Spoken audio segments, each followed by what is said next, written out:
à l'unanimité par les membres du CNT. Elle prévoit une croissance de 6,3% en 2026 contre 6,1% en 2025. Quitus est donc donné au ministre de l'Économie et des Finances pour l'exécution de ce budget. Une véritable épuration de la dette intérieure. Dès demain, le Trésor public sera en mesure de payer les mandats de 2023-2024 des montants de plus de 300 milliards de francs CFA. L'annonce a été faite par le ministre de l'Économie et des Finances. L'andropause chez l'homme, on en parle d'un focus santé. Il s'agit d'un déficit androgénique lié à l'âge qui se manifeste par des bouffées de chaleur, la diminution du désir sexuel, des troubles de mémoire, entre autres. Cependant, cette mutation joue-t-elle sur la fertilité de l'homme? Rendez-vous en fin d'édition avec Koumba Sissi.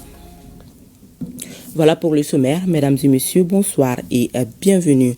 Et nous recevons sur ce plateau le ministre de la Sécurité et de la Protection civile, le général de division Daoud Ali Mohamedine, pour la lecture d'un communiqué de la Confédération des États du Sahel. Monsieur le ministre, bonsoir.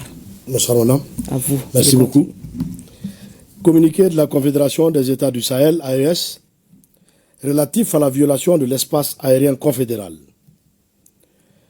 La Confédération des États du Sahel informe l'opinion qu'un aéronef appartenant à l'armée de l'air de la République fédérale du Nigeria, de type C-130, a été contraint de se poser ce jour 8 décembre 2025 à Bobo Dioulasso, au Burkina Faso, à la suite d'une situation d'urgence en vol, alors qu'il évoluait dans l'espace aérien burkinabé. L'avion militaire avait à son bord 2 membres d'équipage et 9 passagers, tous militaires. Une enquête a été immédiatement ouverte par les services compétents burkinabés et a permis de mettre en évidence l'absence d'autorisation de survol du territoire burkinabé par cet appareil militaire. La Confédération des États du Sahel condamne avec la plus grande fermeté cette violation de son espace aérien et de la souveraineté de ses États membres. Face à cet acte inamical, mené au mépris du droit international et des règles internationales d'aviation civile et ou militaire, les dispositions sont prises pour garantir la sécurité de l'espace aérien confédéral, la souveraineté et l'intégrité territoriale de ses États membres, ainsi que la sécurité des populations de la Confédération AES. À cet égard, et sur instruction des chefs d'État, les défenses aériennes et anti-aériennes de l'espace confédéral mises en alerte maximale, conformément à la déclaration du Collège des chefs d'État en date du 22 décembre 2024, ont été autorisés à neutraliser tout aéronef qui violerait l'espace confédéral. Fait à Bamako le 8 décembre 2025, général d'armée Assimi Goïta, président de la transition, chef de l'État de la République du Mali, président de la Confédération des États du Sahel. Merci bien, monsieur le ministre. Et je vous le disais, le Premier ministre, ministre de l'Administration territoriale et de la décentralisation, le général de division Abdoulaye Maïga a procédé ce matin au Conservatoire des arts et métiers multimédia Balafasséké Kouyaté au lancement des activités de la 2e édition de la Semaine nationale pour l'harmonisation de l'utilisation des symboles de l'État. Cette semaine vise à informer, former et sensibiliser la population sur les symboles de l'État. La finalité est la vulgarisation de ces symboles en vue de leur respect. On notait la présence de plusieurs membres du gouvernement à la cérémonie. Reportage Mamari Kouné et Aliou Touri. Montée des couleurs nationales. Exécution de l'hymne national du Mali et de celui de la Confédération des États du Sahel, AES.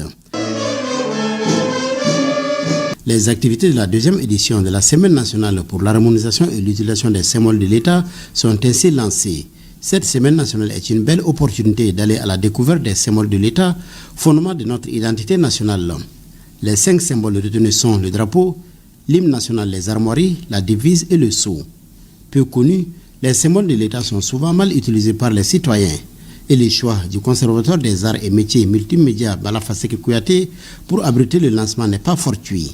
Après l'édition de 2024, à la faveur de l'année de la culture, le ministre de la Justice a entendu emprunter le même attelage que celui en charge de la culture pour magnifier et la culture et les symboles qu'il apporte. L'art et la culture, dans toutes leurs expressions, constituent en effet des vecteurs puissants de diffusion et de sensibilisation du drapeau national, de l'hymne national, de la devise de la République, du sceau de l'État et des armoiries de la République. Les professionnels de l'art savent mieux que quiconque exprimer en son et en image les valeurs profondes et spécifiques que véhicule chacun de ces symboles. La conférence inaugurale sur les thèmes l'hymne national et nous, l'inspiration du symbole est animée par l'ancien ministre Mohamed Salikene Koulibaly. Occasion pour lui d'expliquer le contenu, la philosophie et les 10 thèmes de l'hymne national. Selon lui, l'hymne national est un patrimoine à l'honneur de la nation et à la gloire de ses bâtisseurs. Tous les couplets de l'hymne national ne sont pas connus. Des liaisons inappropriées se font, le ton et le tempo sont des fois discordants. Notre Constitution du 22 juillet 2023, en son article 31, érige toutes les langues nationales en langue officielle du Mali. Dès lors, il convient d'avoir une traduction de l'hymne national dans toutes nos langues. Selon le Premier ministre, cette semaine, placée sous le haut patronage du président de la transition, est dédiée à l'information, à l'éducation et aussi à la formation de l'ensemble de la population sur les principaux symboles de l'État dans le cadre de la refondation de notre pays. Cette semaine nationale revêt dans son contenu le contour d'une véritable campagne d'éducation civique et patriotique à un moment où notre pays est engagé dans un processus de refondation de l'État avec tout ce que cela impose comme comportement positif à adopter pour un changement qualitatif dans la gouvernance et la citoyenneté. Les symboles de l'État jouent un rôle essentiel dans la formation des citoyens. Ils inculquent le respect des lois et des institutions. Ils nourrissent le patriotisme, l'amour de la patrie et le sens du devoir civique. Et enfin, ils servent de support pédagogique dans les écoles, les cérémonies officielles et les commémorations. Les symboles de l'État ne sont pas de simples images ou mots. Ils constituent le ciment de notre nation, le reflet de son histoire et la boussole de son avenir. Le chef du gouvernement a également insisté sur le rôle des médias dans la vulgarisation des symboles de l'État en vue de leur respect. La puissance médiatrice des artistes, des créateurs portera à destination le verbe de nos symboles d'identité nationale. Le Mali chanté par l'hymne national, les couleurs de la bannière vert, or, rouge, l'écho de notre devise « Un peuple, un but, une foi », mais aussi l'empreinte du lion debout, l'altier du sceau et du vautour impérial qui plane sur nos armoiries. Voilà les fils de tissage de la toile des sessions d'initiation, de familiarisation de ce programme d'appropriation des symboles officiels. Il est heureux de constater que les symboles de l'AES n'ont pas été oubliés par les organisateurs. La place des médias dans cette campagne de vulgarisation des symboles de l'État est évidente.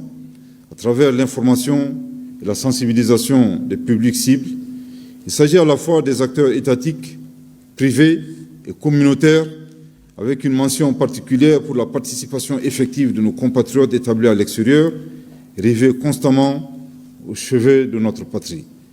Il ne fait aucun doute que sous le leadership éclairé du premier magistrat, le général d'armée, Assimi Goïta, président de la transition, chef de l'État, le gouvernement et moi-même, les Maliens et les Maliennes de tous horizons, nous sommes tous résolus de gagner le combat de l'esprit civique et patriotique.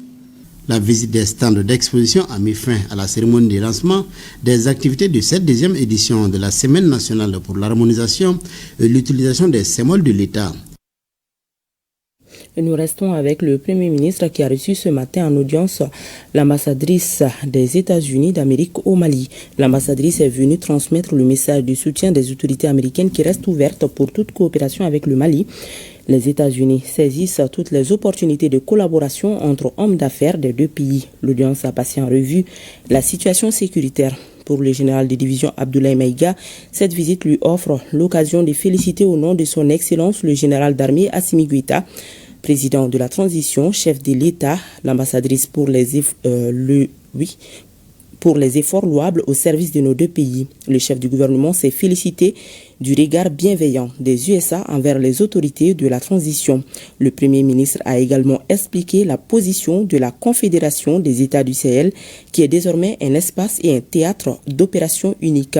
Il a toutefois dénoncé les États sponsors du terrorisme à la base de la propagande et d'une désinformation à outrance.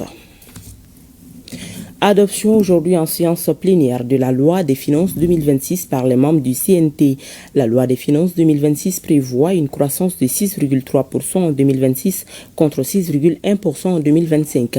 Elle prévoit un budget de 3 058 milliards de francs CFA en recettes contre 3 578 milliards de francs CFA en dépenses, soit un déficit de 520 milliards de francs CFA. La loi des finances est un budget en mode programme et tient compte des grands équilibres macroéconomiques.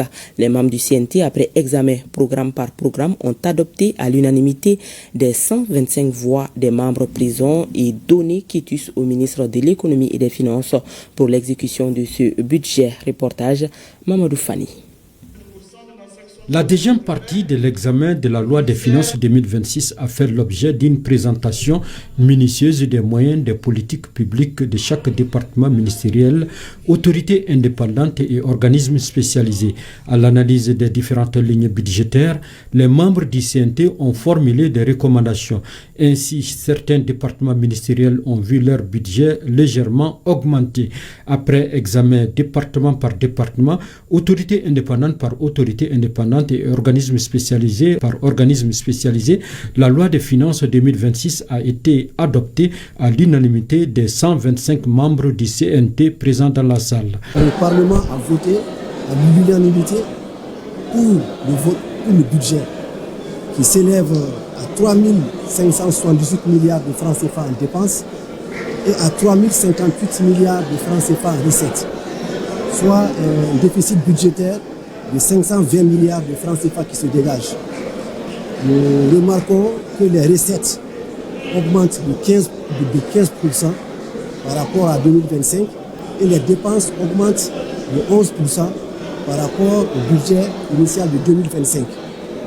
Nous pouvons également noter que le déficit budgétaire diminue de 10% par rapport à 2025, car en 2025 on avait un déficit de 540 milliards et cette année, les prévisions s'établissent à un déficit de 520 milliards de francs CFA. Ce budget a été voté par le Parlement compte tenu des grands équilibres et des tendances toutes à la hausse des indicateurs. Le taux de croissance attendu est de 6,3% contre un taux de croissance réalisé de 6,1% en 2025. Le taux du déficit budgétaire s'établit à moins 2,2 contre moins 2,7 en 2025. Le taux d'inflation reste maîtrisé également à 2,5% contre 2,7 en 2025. Le taux des dettes, l'endettement sur le PIB s'établit à 42,3% contre 42,4 en 2025.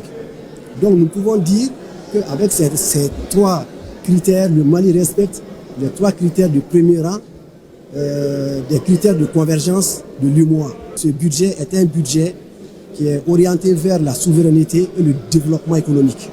Ainsi, sur les 134 programmes que comporte la loi des finances 2026, 22 ont enregistré des diminutions, 98 connaissent une augmentation et 14 programmes n'ont pas varié. Nous sommes dans un budget en mode programme, nous en avons 134. Et l'essentiel, c'est les budgets opérationnels qui sont au nombre de 92 contre seulement 29 programmes de pilotage. Nous avons 319 acquisitions, dont 181 pour le programme opérationnel. Nous avons 439 objectifs à atteindre à partir de 1048 indicateurs. Et sur ces indicateurs, il y a 718 qui concernent les budgets opérationnels. Quant aux comptes spéciaux du Trésor, ils passent de 113 763 milliards de francs CFA à 114 57 millions de francs CFA en 2026, soit une augmentation de 0,28%. La loi des finances prend en compte les performances macroéconomiques avec une croissance du PIB en hausse. Le Trésor public sera à partir du 2 mai, mardi 9 décembre, en mesure de payer les mandats de 2023-2024. L'annonce a été faite par le ministre de l'Économie et des Finances. Une véritable épuration de la dette intérieure des montants de plus de 300 milliards de francs CFA. Nyanya Alou Traoré s'est entretenu avec Alucine Sanou, le ministre de l'Économie et des Finances, pour expliquer la portée de cette annonce. Reportage. Si vous êtes opérateur économique ayant un mandat en souffrance au niveau du Trésor public, fini l'attente. Dès ce mardi 9 décembre, la structure sera en mesure de payer tous les mandats de 2023-2024. Le gouvernement de la transition a décidé de réaliser un paiement important de l'ordre de 312 milliards de francs CFA de la dette intérieure due aux opérateurs économiques. Cette annonce va amener le sourire sur les lèvres de nombreuses personnes et c'est justement l'objectif recherché par les autorités de la transition. Le chef de l'État, le général d'armée Assimi Goïta, a promis à ses compatriotes un climat des affaires les plus adéquats et cette réduction de la dette intérieure va dans ce sens. Suivant les instructions des plus hautes autorités, notamment son Excellence le président de la transition, chef de l'État, qui a toujours indiqué que tous les efforts soient engagés dans le but d'assurer un meilleur climat des affaires et d'assurer aux opérateurs économiques la continuité de leurs activités malgré toutes les crises que nous connaissons. Nous avons bien voulu mettre en place ce paiement important compte tenu du fait que nous venons également de recevoir des ressources importantes suite à l'audit, à la négociation et à la renégociation des contrats miniers. Cet important paiement est la suite logique d'une opération débutée depuis septembre 2024. Le ministère de l'Économie et des Finances et le Trésor public ont enregistré un stock de mandats de paiement de l'ordre de 600 milliards de francs CFA. Un montant revu à la baisse sur instruction du président de la transition en son temps dans le cadre du maintien des activités économiques.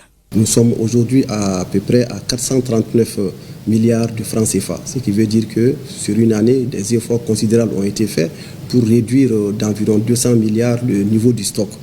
Et il faut rappeler que pendant cette période, les paiements des mandats au niveau du Trésor ont atteint 1654 milliards de francs CFA. Donc d'octobre 2024 à octobre 2025, le Trésor a eu à payer 1654 milliards de francs CFA de mandats aux opérateurs.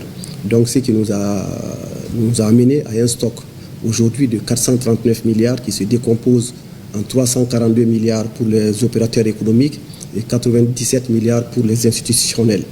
Donc les paiements des 312 milliards de francs CFA vont nous amener à un stock à date de 127 milliards de francs CFA, ce qui est quand même un record et montre vraiment tout l'engagement que nous mettons pour vraiment la poursuite des activités des opérateurs économiques.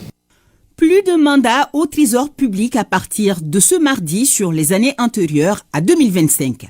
Oui, le paiement des 312 milliards de francs CFA va s'étaler sur 3 mois et ce sont tous les mandats de 2023 et 2024 qui seront payés. Également, il y aura des paiements importants concernant l'année 2025. Tous les petits mandats inférieurs à 10 millions seront payés jusqu'en mars 2025.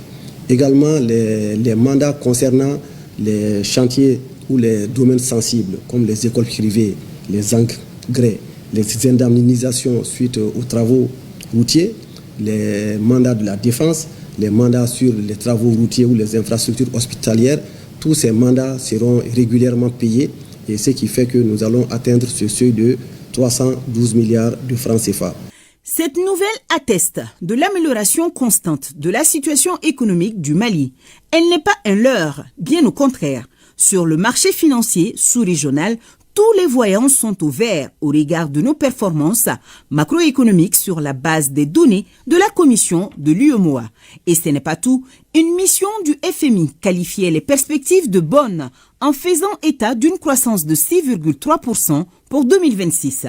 C'est donc confiant en l'avenir du pays et en la capacité des populations maliennes que le ministre Alousseyni Sanou a réitéré tout l'engagement des autorités à assurer un mieux vivre au Mali. Je voudrais rappeler que ce programme important va permettre non seulement à notre système bancaire d'avoir des ressources importantes, mais également aux opérateurs de pouvoir vraiment avoir de la liquidité.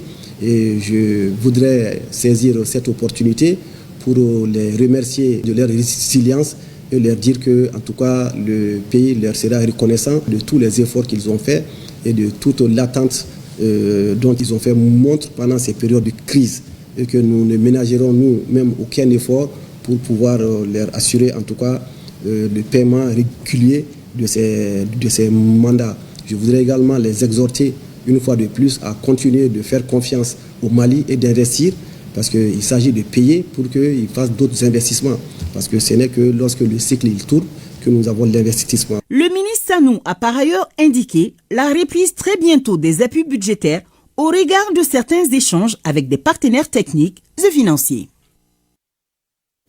Demain, mardi 9 décembre, la communauté internationale célèbre la Journée internationale de la lutte contre la corruption. Cette journée est l'occasion d'informer l'opinion sur les actions entreprises dans le cadre de la lutte contre la corruption et la délinquance économique et financière. Le thème de cette année, qui met la jeunesse à l'honneur tout comme l'année dernière, est s'unir avec la jeunesse contre la corruption, former l'intégrité de demain. Suivant la déclaration du ministre de la Justice et des Droits de l'Homme, l'occasion de cette journée. Il est au micro de Mamadou Fani. Phénomène qui gangrène toutes les économies du monde, la lutte contre la corruption est un véritable défi. Un défi qui demande une synergie d'action de tous les États afin de venir à bout de cette situation. La célébration de la Journée internationale de lutte contre la corruption est une occasion pour sensibiliser davantage sur cette problématique. Le thème de cette année est s'unir avec la jeunesse contre la corruption, former l'intégrité de demain. Le choix de ce thème central et actuel se justifie amplement par sa pertinence au regard du rôle et de la place de la jeunesse dans la construction et l'avenir de toute nation. Il importe de souligner que la corruption est devenue un problème majeur qui sévit dans tous les pays du monde. Elle constitue un obstacle majeur au développement socio-économique, à la paix, à la stabilité et à la sécurité des nations. Compte tenu de ces effets néfastes et dévastateurs, la communauté internationale s'est mobilisée pour prendre des mesures utiles au niveau de l'Organisation des Nations Unies. C'est ainsi que l'Assemblée générale de l'Organisation des Nations Unies a adopté la Convention contre la corruption par la résolution 58.4 du 31 octobre 2003. Le Mali a ratifié plusieurs conventions des Nations Unies relatives à la lutte contre la corruption et une semaine nationale de lutte contre la corruption a été instaurée par les autorités. Il s'agit de sensibiliser l'opinion publique sur les actions en cours contre la délinquance économique et financière en vue de restaurer un climat de confiance entre pouvoir public et citoyens. Il me plaît de souligner que le gouvernement de transition, sous les orientations éclairées du président de la transition, chef de l'État, son Excellence le général d'armée Assimi Goïta, a pris la juste mesure du fléau de la corruption et de la délinquance économique et financière. Il en a fait une priorité clairement visible dans les différents documents de programmation de l'action gouvernementale.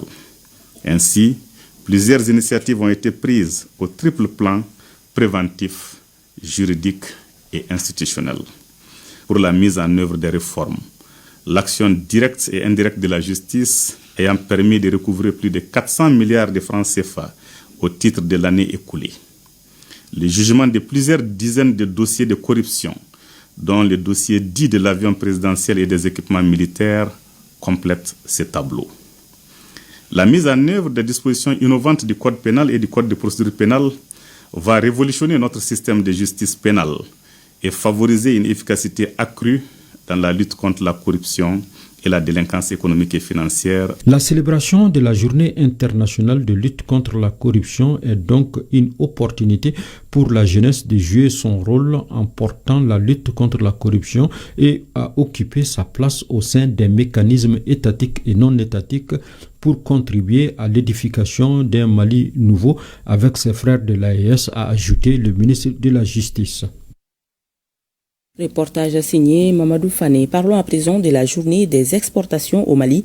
Parmi les activités phares figurent des panels. Le premier thème a trait à la mobilisation et l'accès au financement pour dynamiser les exportations, alors que le second porte sur le développement agricole. Les panels ont été animés par les ministres en charge de l'agriculture et du commerce. Les détails avec Aloussini Touri.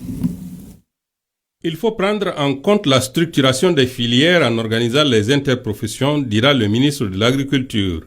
Il faut respecter les contrats et rendre les matières premières disponibles. Le ministre est revenu sur l'augmentation de la production conformément aux dispositions de la politique agricole du Mali, laquelle politique privilégie le développement durable en tenant compte du sol et des intrants. Quand le producteur sait qu'il peut avoir un revenu dans une filière agricole, il peut s'y investir. Donc, c'est d'abord toute la structuration que nous devons prendre en compte, de la production jusqu'au niveau du consommateur. Et c'est ça qui peut vraiment garantir un certain niveau de production et de maintenir à hauteur de souhait. Ces propos sont complétés par son collègue de l'industrie et du commerce. Le premier principe, c'est de dire que pour mener ces deux missions, c'est ce que le ministre de l'Agriculture vient de développer, il nous faut élargir la base productive de notre secteur agricole. Deuxième élément, lorsque vous recevez de l'argent de l'extérieur pour acheter nos matières premières pour les exporter, si vous recevez une avance au Mali, vous achetez nos matières premières, vous exportez. Mais une fois que vous avez exporté, mais il n'y a plus de retour de recettes, parce que vous avez déjà reçu les avances. Donc, ce qu'on dit, il n'y a pas de rapatriement des recettes d'exportation. Et s'il n'y a pas de rapatriement des recettes d'exportation, in fine, on n'a pas de devise.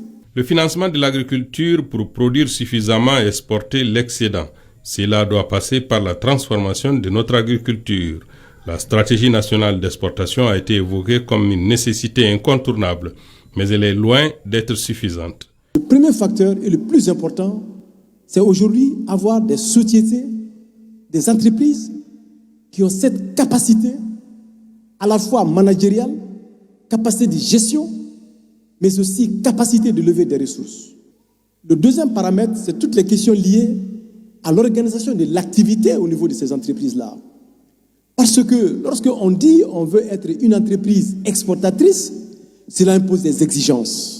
Les interprofessions doivent être sérieusement structurées, et si elles sont structurées en fonction des chaînes de valeur, cela nous permettra d'aller vers une contractualisation qui est, à mon avis, le ciment entre les différentes familles de la chaîne de valeur. Ces deux thèmes sont intimement liés. Autant la production agricole doit être organisée et encouragée pour augmenter la production et créer un excédent exportable, autant l'exportation elle-même nécessite un financement adéquat. Or, le financement est accessible aux entreprises bien organisées et formalisées. Le Mali, à l'instar des autres pays, a célébré hier, 7 décembre, la journée internationale de l'Organisation de l'aviation civile internationale OACI. Tous les 5 ans, le Conseil de l'OACI choisit un thème spécial pour la journée. Le thème adopté pour le quinquennat 2024-2029 est faire progresser l'innovation pour le développement de l'aviation civile internationale. Une occasion pour les décideurs de faire le point des avancées en matière de transports aériens et de dégager des perspectives pour les années à venir. Pour plus de précisions, écoutons Dambélé Madina Sissoko, ministre des Transports et des Infrastructures, au micro de Sorona Kamisoko. L'organisation internationale compte 193 États membres. Le Mali y a adhéré le 18 août 1961, aux premières heures de son indépendance. En 1996, l'Assemblée générale des Nations unies a reconnu, à l'initiative de l'OACI, le 7 décembre comme journée internationale de l'aviation civile et a proclamé officiellement cette date, journée des Nations unies. Présent dans les concerts des nations, le Mali célèbre chaque année, à l'instar de la communauté internationale, cette journée. Dans notre pays, l'aviation civile est un moteur du développement. Le gouvernement de la République du Mali, en accord avec la vision du président de la transition, chef de l'État, et les directives du Premier ministre, chef du gouvernement, hisse l'aviation au rang des priorités stratégiques axées sur 3 impératifs: la sécurité, la connectivité et la durabilité. Notre priorité est et demeure la sécurité des passagers, du personnel navigant et des installations. Tous les 5 ans, le Conseil de l'OACI choisit un thème spécial pour la journée. Le thème adopté pour le quinquennat 2024-2029 est ainsi intitulé « Faire progresser l'innovation pour le développement de l'aviation civile internationale ». L'OACI est aujourd'hui le principal facilitateur entre les États qu'elle aide à créer un cadre de collaboration dans le domaine de l'aviation. La République du Mali s'est dotée d'un code de l'aviation civile qui rassemble un arsenal juridique conforme aux normes de l'OACI. En cette journée chargée de symboles, nous renouvelons notre engagement à faire de l'aviation civile un secteur sûr, moderne, inclusif et durable au service de tous les citoyens et de l'humanité. Le ministre de la Jeunesse et des Sports chargé de l'instruction civique et de la construction citoyenne a entamé une série de rencontres avec les jeunes du secteur informel. C'est un cadre d'échange et de partage sur les défis actuels du pays. Cette série de rencontres a démarré en commune 4, précisément dans la ACI 2000. On en sait plus avec Abdul Karim Kaba. Les jeunes du secteur informel sont des vendeurs ambulants, artisans, conducteurs de mototaxis et autres domaines. Échanger sur les défis actuels du pays avec eux, c'est aussi participer à la construction du pays. C'est tout le sens de ce cadre d'échange initié par le ministre de la Jeunesse et des Sports, chargé de l'instruction civique et de la construction citoyenne. Ola ministre ko yela jamana absegi deme chogomina chogodi ne absega ne jamana deme na parce que edimseni chaman be obina ne fe barala ntu fado ntu bado ubu ni samia dona sara ubu sego butugu senena ya do alhamdulillah vraiment be kan sego jamana kora ne bolo akilnay akai abe deme bare do jeunesse ga nyata la giga ministre de yinyela yinyekoro agana sigi na ka boroge wakati be antaye abatu alisa amado ko nyemgo nunu akilibana en refere akilibula. Avec les jeunes, généralement, il est question de droits vis-à-vis de l'État. Il y a des devoirs et c'était un rappel aussi à leur faire. Aujourd'hui, le pays a besoin d'eux. Ils doivent répondre présent. Qu'est-ce qu'ils peuvent faire aujourd'hui pour que ça puisse avancer, pour que le Mali-Kourak dont nous parlons puisse être sur place. En procédant ainsi, la compréhension et l'engagement sont faciles. C'est une véritable école de sensibilisation. Fin d'obé, nos conseils d'obé, ministre yo fo on yara yo famiao. Wa ministre yara pma kelen fo. N'était de mes ministres, je ne vais pas manier à la chamantia la pma indiarani. Au pma et pma jumai, j'ai nous à communication. Ampoule quoi, il a tient à ma roman à ministre ou la ampoule. Alnambe, Kemek, Farangon, Walai, Bilami, Ampoule, est-ce qu'il y a famille? Mais on dit au boulot qu'on a fait le ministre Benadro, ou bien on a war de Takadama, ou bien on a salon de Takadama, ou bien on a des goumi manka. Ce cadre d'échange sera animé un peu partout à travers le pays par le ministre de la Jeunesse et des Sports, chargé de l'instruction civique et de la construction citoyenne, afin de fortifier un véritable changement de mentalité. À l'instar de la communauté internationale, le Mali célèbre demain 9 décembre le 30e anniversaire de la déclaration du programme et du programme d'action de Beijing relative à la promotion des droits des femmes et la paix et les 25 ans de la résolution 1325 des Nations Unies sur la femme, la paix et la sécurité. L'occasion a été propice pour le ministre de la promotion de la femme, de l'enfant et de la famille de faire le bilan des avancées en matière des droits des femmes, surtout dans le domaine domaine de la paix et la sécurité. C'était cet après-midi au cours d'un point de presse. Pour plus de précisions, écoutons Diarra Djeneba Sanogo, ministre de la promotion de la femme, de l'enfant et de la famille. Elle est au micro de Sokona Kamisoko. Le rapport national de Beijing plus 30 révèle des avancées tangibles dans plusieurs secteurs, notamment l'éducation des filles. Sur ce plan, le taux brut de scolarisation a augmenté de près de 15% en 10 ans dans les zones urbaines et rurales grâce à de nouvelles infrastructures scolaires, à la sensibilisation communautaire et aux bourses ciblées. S'agissant des droits à la santé sexuelle et reproductive, les programmes nationaux ont permis une meilleure prise en charge des femmes avec une baisse de 10% de la mortalité maternelle ces 5 dernières années. La participation politique. Sur cet aspect, la représentation féminine au niveau local est passée de 8% en 2015 à 18% en 2024. Signe d'une évolution, mais encore en deçà de l'objectif de parité. Au plan institutionnel, concernant la réforme, la Constitution du 22 juillet 2023, dans son préambule, dit que le peuple souverain du Mali s'engage à garantir le respect des droits humains, en particulier ceux de la femme, de l'enfant et de la personne vivant avec un handicap, consacrés par des traités et accords sous-régionaux, régionaux et internationaux signés et ratifiés par le Mali, et s'engage à lutter contre toutes les formes de violence. En dépit de ces efforts, la mise en œuvre du programme d'action de Beijing au Mali rencontre des défis majeurs à cause de la crise multidimensionnelle dont nous sommes en train de sortir. S'agissant des défis majeurs, nous pouvons noter entre autres les violences basées sur le genre. Plus de 40% des femmes rapportent des violences physiques ou sexuelles, avec une prise en charge encore insuffisante, notamment dans les zones rurales et en situation de crise.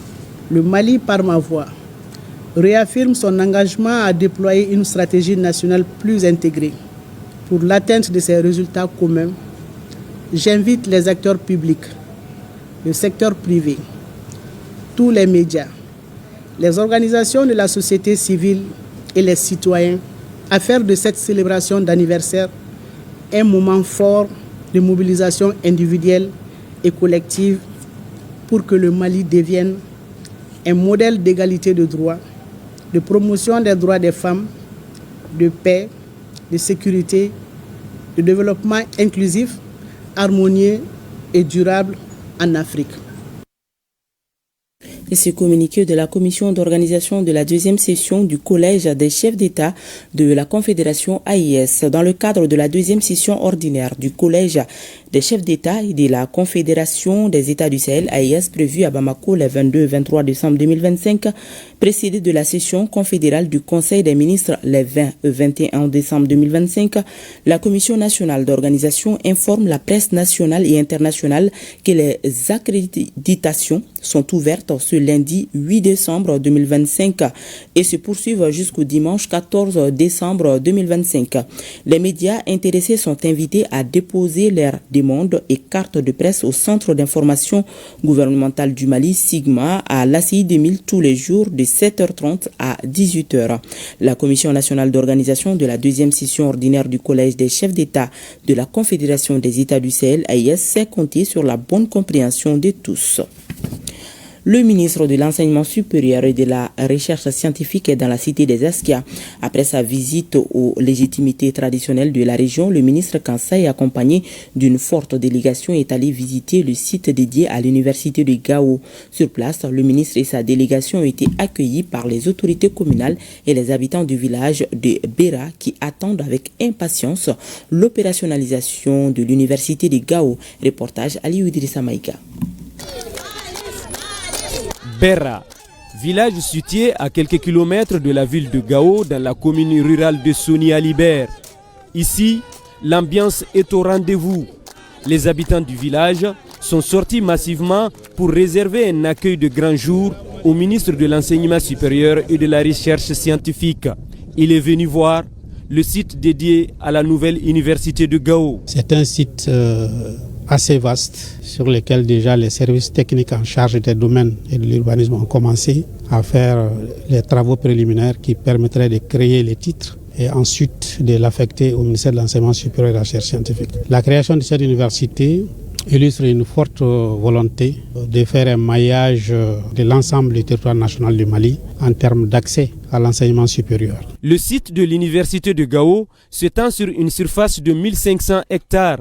Sa visite par le chef du département en charge de l'enseignement supérieur est une fierté pour la municipalité de Sonia Libert. L'éducation, c'est notre premier besoin et le plus grand bien de la nation et surtout de la commune Sonia Libert, de la région de Gao. Donc nous ne pouvons qu'être satisfaits. Tout l'espoir est fondé. Nous croyons beaucoup en vous et nous espérons que très prochainement l'opération aura lieu. Nous aimerions remercier M. le gouverneur de la région de Gao qui a bien voulu mettre tout en œuvre pour préserver ces sites en relation avec les responsables administratifs de la commune de Sonia Libert, du village de Béra et de toutes les populations de la région de Gao intéressées à ce que cette université puisse voir les jours. Après Béra, le ministre et sa délégation ont également visité certains bâtiments dans la ville de Gao qui doivent servir de bureaux et de salles de classe pour le démarrage des cours au niveau des instituts supérieurs en développement rural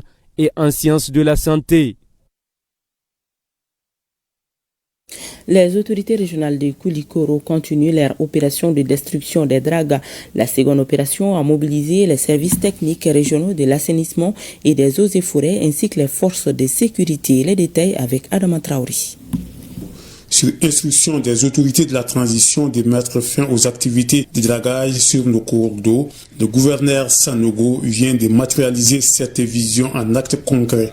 En témoigne cette opération qui a engendré une forte mobilisation des forces de défense et de sécurité de la région. Cette mission CV une mission de vérification des berges du fleuve au niveau de Mamimbougou dans la commune urbaine de Koulikoro et de Nyaribougou dans la commune rurale de Néguétan. Nous recevons ici des informations, la présence des groupes armés le long en fait de notre berge, une patrouille contre la dégradation de notre environnement, notamment une surveillance fluviale contre l'exploitation et l'exploration aurifère des dragues sur le fleuve. Notre équipe de patrouilles terrestres a sillonné de long en large ce lieu. Après constat, la situation est normale. Le cap a été mis sur l'autre berge, située dans la commune rurale de Néguétan. Il s'agit de Nyaribougou. À cet endroit, le constat a été le même. Aucune drague n'a été aperçue sur le fleuve. Je pense que la sensibilisation porte fruit et les opérations portent fruit. La population commence à comprendre que ces engins-là sont formellement interdits sur les cours d'eau. Et sur instruction des plus hautes autorités, une fois que ces engins saisis, ces engins sont détruits sur place. Et nous appelons la population à plus de retenue par rapport à l'utilisation de ces engins sur nos cours d'eau. Rappelons que lors de la première opération effectuée le 21 novembre dernier, 23 dragues ont été saisies par les forces de l'ordre et de sécurité sur le fleuve Niger au niveau de la commune rurale de Néguétan. Les objets saisis ont été incinérés sur instruction des autorités régionales. Le réseau Moussouka Djigiaton MJT s'engage à lutter contre la violence numérique faite aux femmes et aux filles. L'initiative vient d'être portée à la connaissance des femmes de la région de Bougouni à travers un forum régional sur les thèmes femmes, réseaux sociaux et valeurs culturelles. Cette initiative est soutenue par le projet Powered by Women et financée par l'ONG Kermali de Bougouni. Le compte rendu de Abdul Karim Konaté et Djibril Bagayoko. Pour un espace numérique sûr et respectueux, le réseau Moussouka Djigiaton MJT s'engage à lutter contre la violence numérique faite aux femmes et aux filles. Une initiative soutenue par le projet Power by Women et son partenaire financier Care Mali. C'est à la faveur de la journée commémorative de la campagne internationale des 16 jours d'activisme contre les violences faites aux femmes et aux filles. Le thème de cette journée est l'utilisation responsable des réseaux sociaux, gage de promotion et de protection des valeurs culturelles, des femmes et filles au Mali. Les données recueillies par nos équipes au niveau communautaire nous révèlent que les violences en ligne, moqueries publiques, usurpation d'identité, division d'images non consenties, chantage ne sont plus des cas isolés. Elles perturbent la cohésion sociale, fragilisent les familles et touchent directement la dignité des personnes ciblées.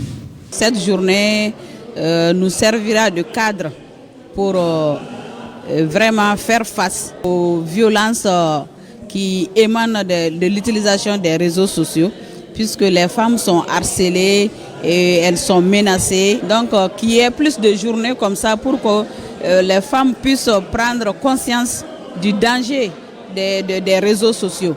Institué depuis 1991 par le Centre pour le leadership mondial des femmes, les 16 jours d'activisme sont célébrés chaque année le 25 novembre, journée internationale pour l'élimination de la violence à l'égard des femmes au 10 décembre. Ce mouvement mondial a pour objectif de dénoncer, prévenir et éliminer toutes les formes de violence basées sur le genre. La campagne des 16 jours d'activisme est un moment fort pour réaffirmer notre engagement collectif contre toutes les formes de violence basées sur le genre.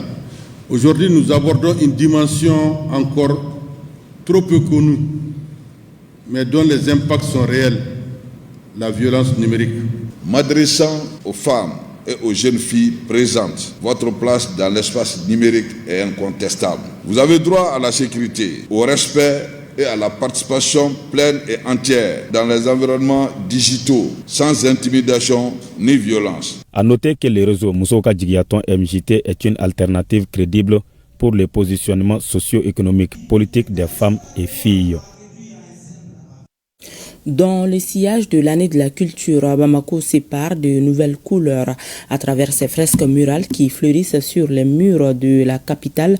Le programme Mali Culture 2025 révèle la créativité d'une jeunesse artistique en pleine ascension et redonne à la ville son prestige culturel.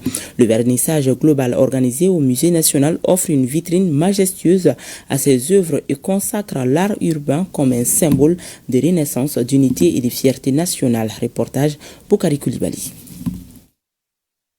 Il n'est désormais plus rare de croiser au détour des rues de Bamako ces fresques murales qui accrochent les regards. À première vue, elles semblent ordinaires, mais en s'y attardant, on découvre bien plus que de simples couleurs, de véritables messages porteurs d'identité et de fierté. Ces œuvres s'inscrivent dans le cadre du programme Mali Culture 2025, une initiative du département de tutelle qui met en lumière le génie créateur de la jeunesse malienne tout en redonnant à la capitale l'éclat artistique qui a fait sa renommée.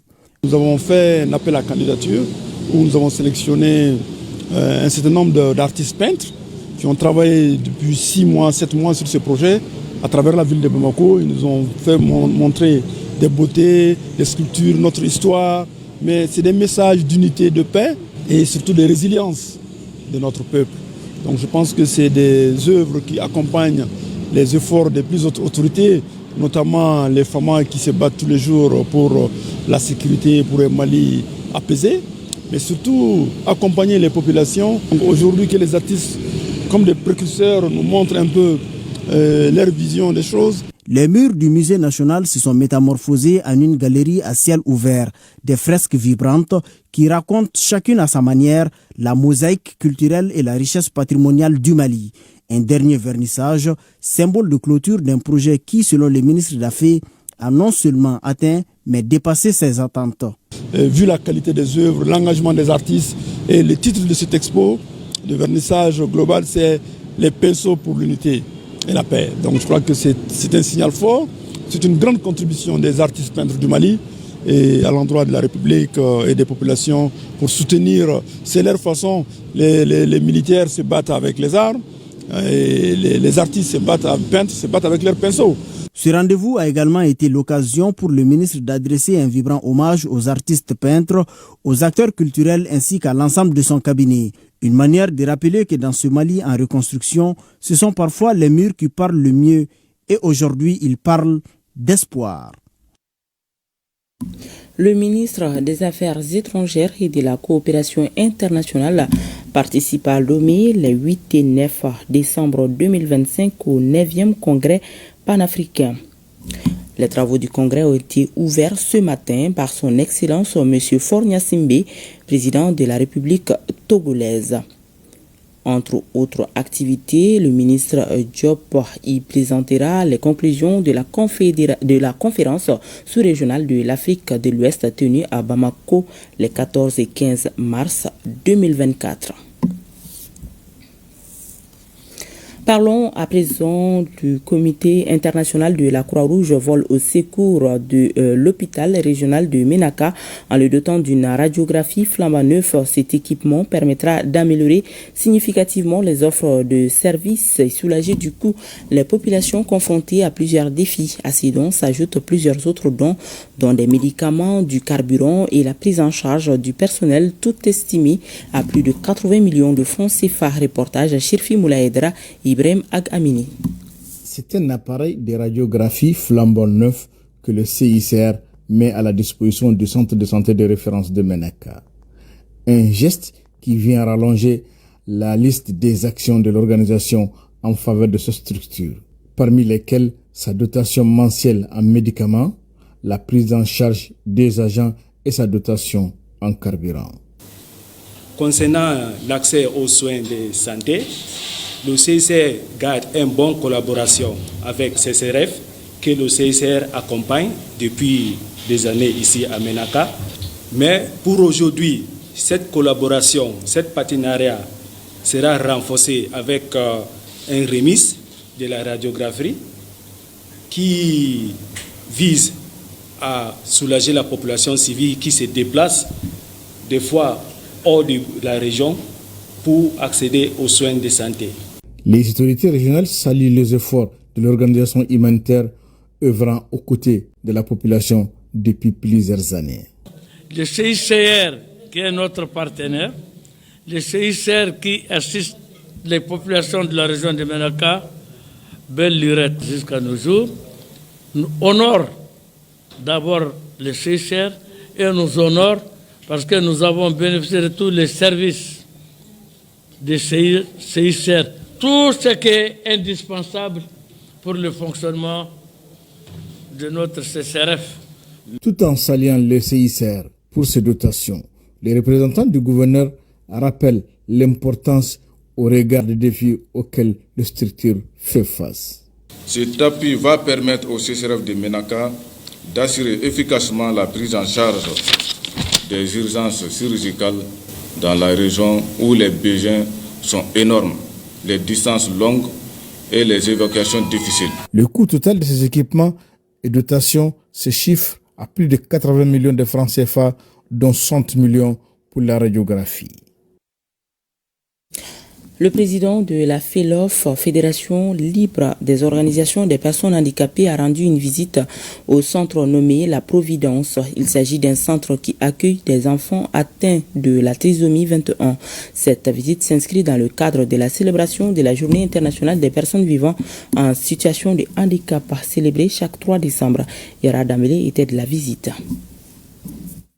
Le centre La Providence est un centre psycho-socio-éducatif et médical qui s'occupe à ce jour d'une soixantaine d'enfants porteurs de la trisomie 21. La trisomie 21 est un handicap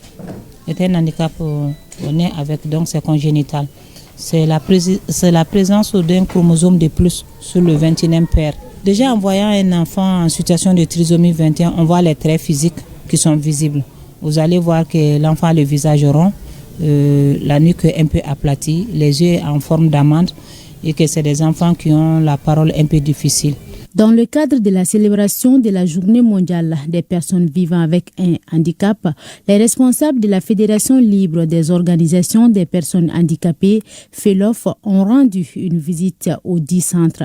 L'objectif est de s'enquérir de leurs conditions. Nous avons décidé pour l'occasion de venir visiter ce centre qui est membre de notre fédération afin de pouvoir célébrer cette journée aux côtés des enfants vivant en situation de trisomie 21.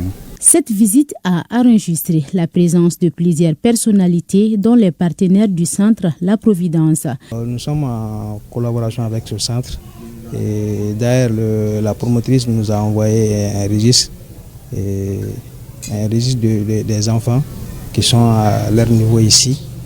Et avec ce registre, à l'approche du mois de Ramadan et à la fête de Tabaski, on appelle les parents pour qu'ils puissent passer au niveau du développement social afin d'avoir des dons.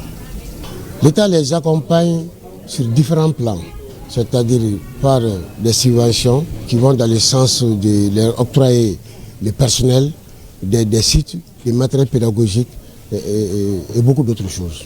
Le centre La Providence a été créé en 2019. Il a 3 niveaux d'éducation. Il s'agit du petit, du moyen et le niveau des grands. Focus Santé s'intéresse ce soir à un déficit androgénique lié à l'âge. Autrement dit, l'andropause chez l'homme. Ces déficits androgéniques se manifestent entre autres par des bouffées de chaleur, la diminution du désir sexuel, des sudations, des troubles de mémoire. Le dosage de l'hormone, la testostérone, est l'un des examens qui permet de poser les diagnostics. Cette hormone est essentielle pour la fonction érectile, la densité osseuse, la masse musculaire, la production des spermatozoïdes, entre autres. Cette mutation joue-t-elle sur la fertilité de l'homme? La réponse, c'est dans Focus Santé avec Koumba Sissé et Yaya Kouni. Chez l'homme, avec l'âge, le taux de testostérone diminue progressivement et entraîne des symptômes physiques, sexuels et psychologiques. Cette mutation est appelée andropause ou déficit androgénique lié à l'âge. L'andropause, contrairement à la ménopause chez la femme, n'est pas un arrêt de la fertilité. Il s'agit ici quand même d'une diminution de l'hormone sexuelle par excellence, la testostérone. La testostérone est une hormone qui est produite par les testicules. Dans 95% des cas, ça va maintenant essayer de jouer sur plusieurs fonctions, précisément les fonctions sexuelles et reproductives, la composition corporelle et la production des cellules du sang.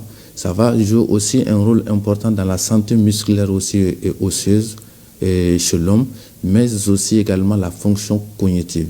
Si cette diminution de la testostérone commence avec l'âge, dans certains cas, elle apparaît chez les jeunes. C'est un phénomène qui peut commencer déjà à partir de 30 ans, donc et toucher environ 6% de la population masculine.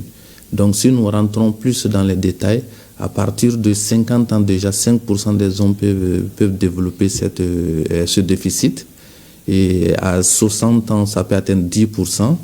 À 70 ans, c'est autour de 15%. À partir de 80 ans, ça peut toucher jusqu'à 30% de la population masculine. L'âge n'est pas le seul facteur favorisant ce déficit androgénique. Il y a aussi l'obésité. Nous avons aussi l'alcoolisme, les stress chroniques chez l'homme. Les interactions médicamenteuses aussi peuvent entraîner aussi ce déficit. Nous avons 3 groupes vraiment de signes qui peuvent alerter. Donc il s'agit d'un sujet qui va se trouver dans un état d'érection insuffisante. Le deuxième groupe, nous avons les groupes vasomoteurs, c'est-à-dire la personne va constater des bouffées de chaleur, les sudations excessives, voilà, surtout la nuit, des troubles du sommeil. Le troisième groupe, la personne va avoir des troubles de mémoire. Aujourd'hui, il est joyeux, demain, il est très dépressif. Il se fatigue, il ne sait même pas pourquoi. Donc c'est une personne aussi qui aura souvent de la mal à s'orienter dans l'espace et dans le temps. Ce n'est pas tout. L'andropause amène un véritable déséquilibre dans la vie de l'homme. Très souvent, nous retrouvons une diminution de la masse musculaire. Bon, en plus de ça, à l'examen, on peut aussi retrouver que c'est une personne qui a une mauvaise distribution de la graisse corporelle. Surtout, la graisse va s'accumuler plus au niveau du ventre. Donc, on va aussi constater que la personne va pousser un peu les seins, appelée la gynécomastie chez l'homme, et aussi une diminution aussi de la taille des testicules. Donc, mais la confirmation vraiment de ce diagnostic passe par le dosage de l'hormone en question, la testostérone. Dans la prise en charge, plusieurs options sont possibles pour faire face à ces déficits androgéniques et améliorer l'état physique et psychologique du patient. La première étape, il s'agit d'une réorganisation de la vie de la personne. Par exemple, s'il y a une tension artérielle qui est greffée à cela, il faut corriger. S'il y a de l'obésité, il faut procéder quand même à la réduction pondérale de la personne. Il faut corriger, s'il y a un diabète associé, il faut corriger cela. Et aussi la reprise des activités physiques encadrées quand même par la médecine des sports, parce que très souvent il s'agit des sujets âgés. Maintenant, la deuxième étape de la prise en charge passe d'abord par apporter à l'organisme ce qui lui manque. C'est-à-dire c'est la testostérone qui lui manque, on va faire un traitement substitutif, soit par la voie orale, soit avec des injections ou même à travers la peau. Après cela, maintenant, le reste de la prise en charge, c'est le suivi de ce patient-là. Cet accompagnement médical permet d'améliorer la vie, la fonction sexuelle, l'humeur et la masse osseuse du patient. Et c'est ce qui met un terme à ce journal que nous avons eu le plaisir de vous présenter. Merci de l'avoir suivi. À demain 20h, s'il plaît à Dieu.